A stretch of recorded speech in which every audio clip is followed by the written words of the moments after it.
Ini untuk warga negara Malaysia, Singapura, Brunei, Timur Leste, beruntung menjadi warga negara Malaysia. Tunjukkan bahwa pemerintah kalian memikirkan nasib negara Indonesia yang besar ini, tapi pemerintahannya amburadul.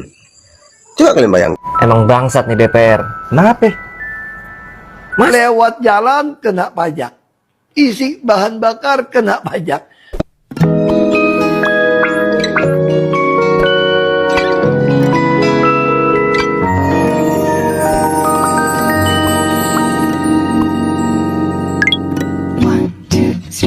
Oh hai, halo, hai semuanya.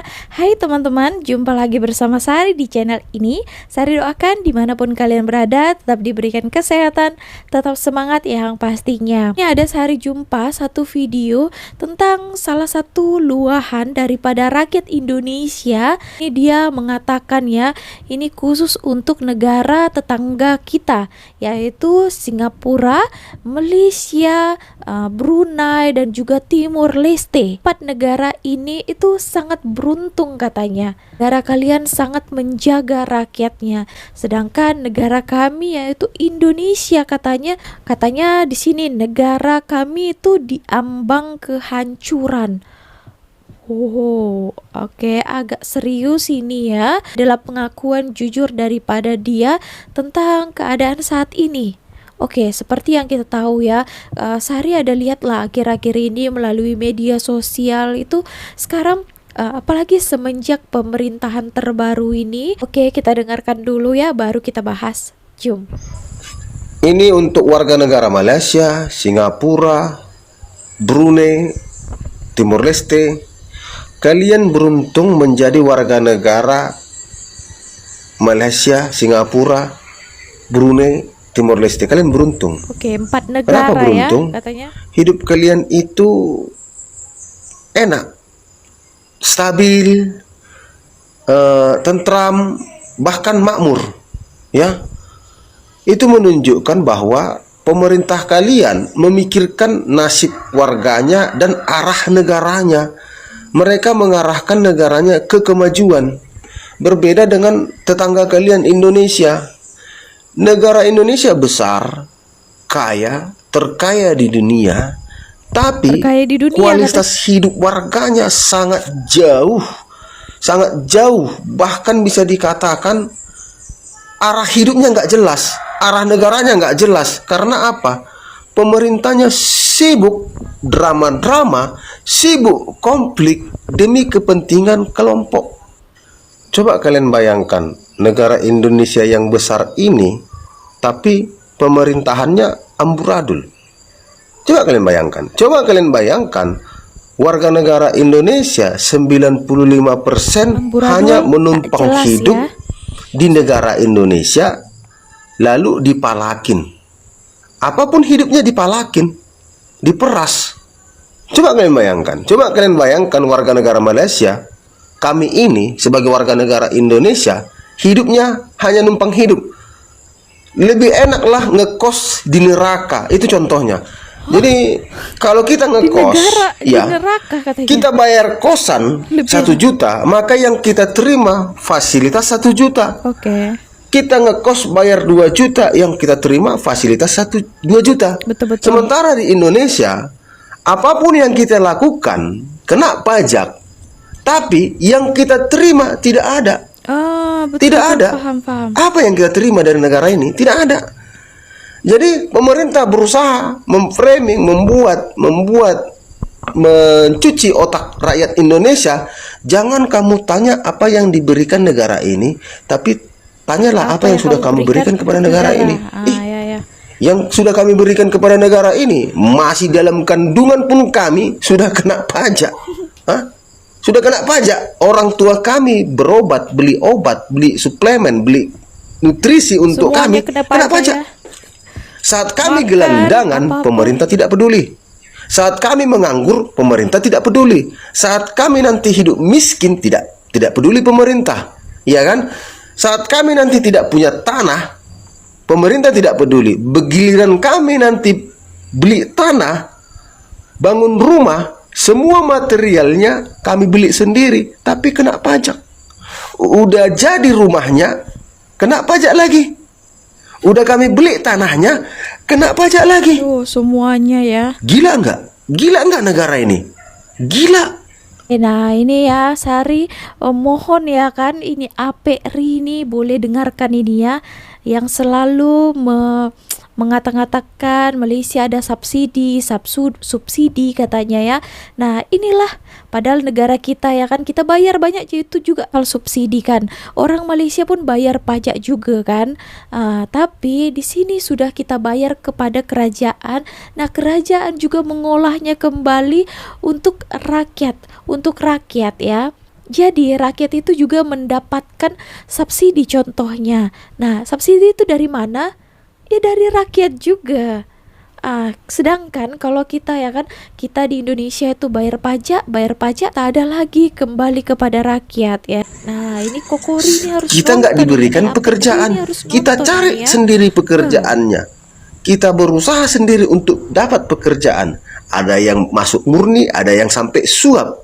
Giliran kita bekerja, pajak. Semakin mati-matian kita kerja, semakin tinggi gaji kita, pajak. Kau jangan jadi warga negara yang brengsek. Pajak, taat pajak. Warga negara yang baik, taat pajak. Sementara pemerintah yang baik, bagaimana? Kami muak tinggal di negara ini, muak tinggal di negara ini. Ya, waktu kami hidup susah, pemerintah tidak peduli. Lalu kami pengen buat usaha, pemerintah tidak peduli, tidak mau bantu modal, tidak mau memberikan pendidikan untuk mengasah skill.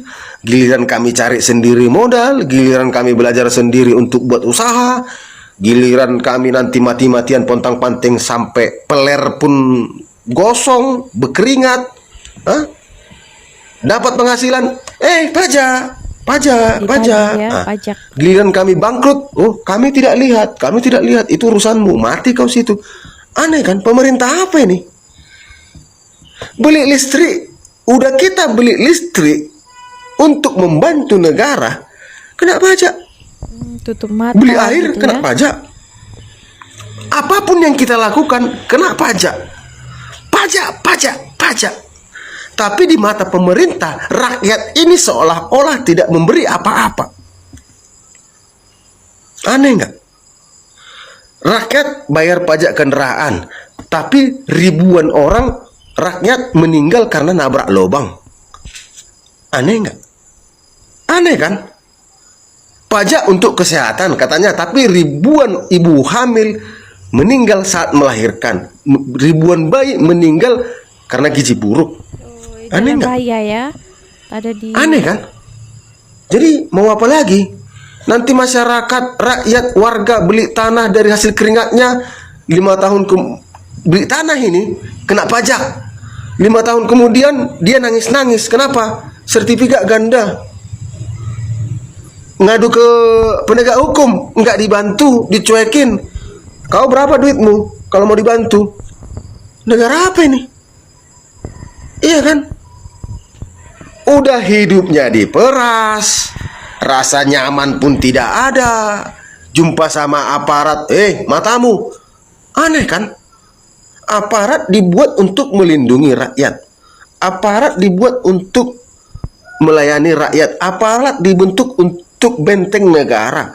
Tapi ketika aparat ketemu sama rakyat, matamu. Aneh nggak? Negara apa ini? DPR RI setiap membuat keputusan tidak pernah melibatkan rakyat, tidak pernah bertanya kepada rakyat, tidak pernah diskusi dengan rakyat. Tiba-tiba mereka kumpul, sah. Rakyat tidak setuju, tendang pakai sepatu PDL. Aneh nggak? Dicap mengganggu stabilitas negara. Yang kompak-kompak sama penguasa, tiba-tiba punya pangkat, tiba-tiba punya jabatan. Ada yang jabatan ganda, ada yang aneh-aneh nggak? Ada yang pangkat di GB. Ya betul ini. Giliran masyarakat protes, siapa yang protes itu? Betul, ini tahu. Aneh nggak? Kalian yang membuat aturan, kalian yang melanggar aturan, ketika diprotes kalian tidak terima. Sakit nggak? Tapi setiap kalian berbicara di depan orang, kami ini Wah, berani betul mewakili abang ini ya. rakyat. Itu satu sisi. Ada juga kami ini dibentuk untuk melindungi rakyat. Kami ini adalah bagian dari rakyat. Tapi giliran berhubungan dengan uang dan kekuasaan, rakyat kalian injak. Hah? Apa yang tidak bayar pajak di negara ini? Hah? Ibarat kalau kita ngekos kamar 1 juta, kita bayar 1 juta, kita dapat fasilitas sesuai dengan 1 juta. Ada tempat tidur, lemari, ataupun AC. Nah, kalau kita bayar kos 2 juta, lebih enak lagi fasilitasnya. Sementara di Indonesia, tinggal di Indonesia, makin besar pajak kita, yang kita dapat sama saja. Makin tinggi upaya kita untuk sukses, makin tinggi pula upaya pemerintah untuk memeras kita. Kita mau buat usaha, dipersulit izin segala macam surat menyurat administrasi. Bayar. Giliran usaha kita sukses, pajak dong, Wah, ini pajak setuju. dong. Jujur nggak kau itu? Mana laporannya, mana? Giliran usaha kita bangkrut, rumah kita mau ditarik, aset kita mau ditarik, kita menjerit-jerit. Aku tidak lihat, aku tidak peduli.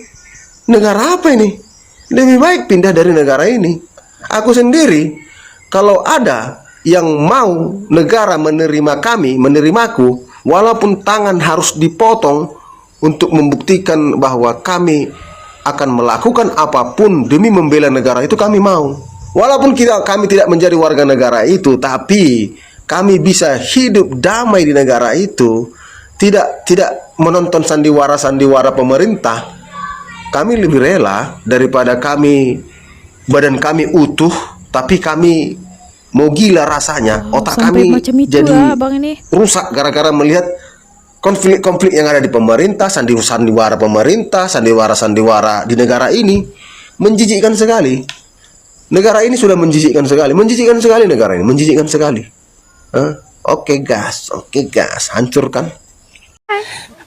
Itu tadi luahan jujur dan berani ya. Sari katakan abang ini itu bersuara tentang pemerintah ya. Dan dia tadi ada juga mengatakan tentang negara-negara luar, negara-negara tetangga Indonesia seperti Malaysia, Singapura, Brunei dan juga Timur Leste ya.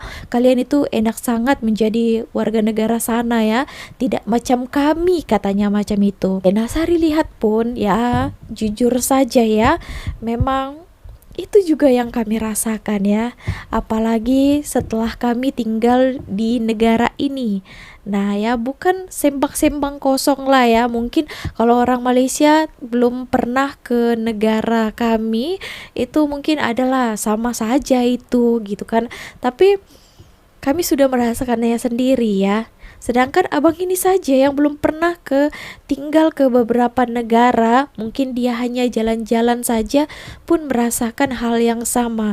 Dan setelah Sari lihat ya, sekarang ini banyak sekali polemik daripada pemerintah itu. Memang susah lah semuanya ya. Saya pun sudah tinggal berpuluh tahun juga lah di Indonesia ya, daripada kecil lagi. Nah sekarang ini pun makin lah saya lihat ya, naik ini ya tadi tentang pajak. Nah memang rakyat itu pun mempunyai hak ya membayar pajak kepada pemerintah kita, kepada negara kita. Nanti uangnya itu boleh disalurkan kepada orang-orang yang memerlukan ya, contohnya subsidi kepada orang-orang yang memerlukan. Untuk ya fasilitas-fasilitas umum kan, seperti jalan raya dan sebagainya lah ya. Ketika kami itu semuanya itu bayar pajak kan, semuanya pun makan pun bayar pajak ya, beli barang bayar pajak, semuanya lah, izin pun subsidi kepada kami rakyatnya itu pun hanya sedikit dan tidak merata ya. Ya ini mungkin sudah sangat dipendamnya selama ini. Ketika dia di sana itu banyak sekali polemik, apalagi sekarang ini ya dengan pemerintahan baru. Saya lihat ya, banyak lah ya. Sekarang ini bukan tinggal di Indonesia baru kita tahu semuanya ya. Sekarang ini melalui media sosial semua terbuka. Sedangkan orang-orang Indonesia sendiri pun kan melalui video-video YouTube ataupun TikTok itu kalian boleh tonton sendiri bagaimana ya sekarang rakyat itu banyak bersuara lah. Sari lihat ya. Oke, kita beralih lah ya ke topik tentang 4 negara yang dibagi tahu tadi itu. Sari mengambil sisi yang Malaysia disebabkan Sari tinggal di Malaysia ini ya. Apalagi bermula saya itu merasakan hal ini yang enaknya itu walaupun saya itu bukan rakyat Malaysia, saya hanya istri kepada warga negara. Setelah Sari menikah dan memiliki anak, saya banyak sekali merasakan ya, wow, memang betul enaknya jadi rakyat Malaysia. Banyak sekali hal-hal yang membuat Sari itu kagum ya. Tak boleh cakap satu persatu apa saja keenakan ya yang kalian dapatkan. Lah rezeki rakyat Malaysia ya, mempunyai negara yang sayang kepada rakyatnya. Nah, katanya di sini, nak tahu nikmatnya Malaysia, pergilah merantau. Nak tahu betapa bestnya kru dan smoothnya Malaysia Airlines, naiklah penerbangan lain. Nak tahu sedapnya makanan Malaysia, staylah di luar negara. Jauh perjalanan luas pemandangan. Oke, nah di sini katanya kalian sangat beruntung menjadi rakyat Malaysia. Oke, nah memang macam itu ya. Kalau kalian merantau ataupun tinggal di luar negara selain di Malaysia, kalian paling pasti tahu lah bagaimana nikmatnya, bestnya menjadi rakyat Malaysia. Dan kalau kalian pun melihat ya beberapa video daripada orang-orang di luar negara yang lainnya, contohnya ya di Indonesia yang selalu Sari paparkan ya tentang banyak hal lah ya, tentang jalan raya, fasilitas umum yang diberikan kepada rakyatnya ya, contohnya tentang kesehatan, pendidikan ya, subsidi-subsidi yang lainnya. Itu kalian wajib lah ya Sari katakan juga kalian sangat bersyukur. Memang lah ya, saya pun merasakannya sendiri. Pun saya itu bukan rakyat Malaysia ya. Itulah ya, saya pun sangat bersyukur anak-anak saya itu dilahirkan menjadi rakyat Malaysia. Akhirnya undang-undang perampasan aset resmi disahkan. Tapi undang-undang perampasan aset rakyat. Jadi nanti kendaraan yang 2 tahun pajaknya mati itu bakal disita sama negara. Giliran kayak begini aja cepet, Pak, Bu. Giliran undang-undang perampasan aset buat para koruptor yang udah jelas-jelas bikin negara kita tuh hancur, itu kok nggak selesai-selesai. Emang bener-bener nih para perwakilan rakyat kita nih memang bener-bener kerjanya gercep gitu. Gercep kalau undang-undangnya menyusahkan rakyat. Emang bangsat nih DPR. Kenapa? Masa ada undang-undang baru? Ketika kendaraan lu mati pajaknya 2 tahun, itu berhak dirampas oleh negara. Wih, semua kendaraan? Lah iya, mau Termasuk motor, mobil? mau mobil. Wah, kan bangsat. Nggak bisa begitu. Tahu gak sih lu yang bikin bangsat itu apa? Apa? Ya, yang disusahin rakyat. Ya iyalah. Iya dong. Padahal permintaan rakyat selama ini apa? Apa tuh? Itu yang namanya aset-aset koruptor disita, dimiskinkan. Kalau nggak bisa dihukum mati. Udah itu doang permintaannya. Loh, kenapa jadi rakyat ya yang disita? Malah jadi rakyat yang disita kendaraan. Kan bangsat. Makin aneh aja ini ya. Rakyat susah, Emang makin iya. susah Ini sebenarnya ya. Yang DPR kaya tuh Dewan makin Perwakilan kaya. Rakyat atau perwakilan apa ini? Dewan Perwakilan Rupiah. R-nya rupiah. Cocok. Iya kan? Tapi bener itu Lang. Bener, lu cek berita dong. Ah, gimana sih? Terus kalau misalkan ada orang-orang yang dagang nih, yang uangnya itu nggak terlalu banyak, dagangnya pakai mobil gitu, terus dia nggak bisa bayar pajak mobil itu gimana Lang? Ya itu dirampas sama negara kalau ketahuan. Waduh. Pajak itu dari kolonial Belanda. Kalau kita mau pajakin orang, bukan pajak kita dong, pajak orang asing. Kita beli sesuatu ke mall kena pajak. Lewat jalan kena pajak. Isi bahan bakar kena pajak. Gaji belum dinikmatin kena pajak. Kita, ini bayangin ini, semua dipajakin. Bangun rumah kena pajak. Perbaikan rumah kena pajak. Semua dipajakin gitu. Tapi timbal balik kita apa? Jalan raya kita pun dijadiin polos, layar juga. Terus PPN semua kena pajak. Jadi nggak kena pajak. Makan juga kena pajak. Dagang semua kena pajak. Tinggal di rumah, warisan pun. Balik nama pun kena pajak. Tinggal di rumah gede juga kena pajak. Padahal warisan orang tua. Jadi udah pensiun, udah kerja setengah mati, udah bayar pajak setengah mati. Udah tua pensiun, pajaknya dinaikin semua. Kalian sadar nggak kalau semua hal di kehidupan kita kena pajak? Iya. Jadi hampir semua hal di sekitar kita yang kita pakai atau gunakan dari bangun tidur sampai tidur lagi itu sudah kena pajak. Karena menurut Benjamin Franklin, di dunia ini hanya ada dua hal yang pasti, yaitu kematian dan pajak. Bahkan sampai mati pun kalian masih dikejar pajak atau masih ada hubungan dengan pajak. Contohnya pajak warisan. Coba kalian pikir, mulai dari kalian bangun pagi, lalu mandi pakai sabun, shampoo, sikat gigi, dan pasta gigi, itu pun saat kalian beli di supermarket sudah dikenakan pajak PPN. Lalu kalian berangkat kerja menggunakan kendaraan, mobil atau motor yang kalian pakai juga kena pajak kendaraan bermotor. Kemudian sesampai di kantor, kalian juga membayar parkir. Itu pun kena pajak atau retribusi parkir. Terus di kantor, saat kalian terima gajian, itu pun kena potong pajak PPh pasal 21. Setelah habis gajian, kalian mampir ke restoran, kalian juga dikenakan pajak restoran atau PB1. Begitu kalian pulang ke rumah yang kalian tinggali setiap tahunnya juga akan dikenakan yang namanya PBB atau pajak bumi dan bangunan. Dengan kalian sudah sadar kalau selama ini di sekitar kalian ada hubungan dengan pajak, jadi kalian mau gak mau harus melek dan paham dengan pajak. Coba tulis di kolom komentar ya, kira-kira pajak apa lagi nih yang banyak orang juga belum sadar.